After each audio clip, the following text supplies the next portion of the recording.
खास 12वीला असणाऱ्या विद्यार्थ्यांसाठी. सर मला सीईटी साठी प्रिपेअर करायचं आहे, पण अजून माझा काही अभ्यासच झाला नाहीये. मग सीईटीचा अभ्यास मी कशा पद्धतीनं करू?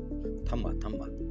जो नॉर्मल बोर्डचा स्टडी आहे तुमचा, तो बोर्डचा स्टडीच व्यवस्थित करा. एक लक्षात घ्या, यातच तुमचं सीईटी साठीचं 70% लक्षात घ्या. सीईटी मधला 70% अभ्यास ह्या बोर्डच्या नॉर्मल स्टडी पॅटर्न मध्येच होऊन जातो.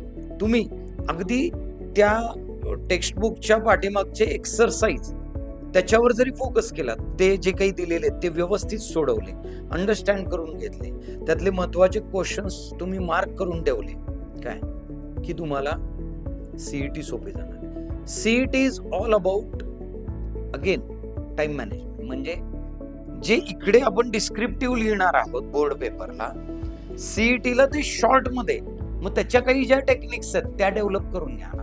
हा अभ्यास आधी व्यवस्थित करा. नॅचरली सीईटीची एक्झाम नंतरच असते, मध्ये वेळ असतो. इथे 70% प्रिपरेशन होईल, राहिलेलं 30% तिथे आरामात होतं. Easily you can score in CET.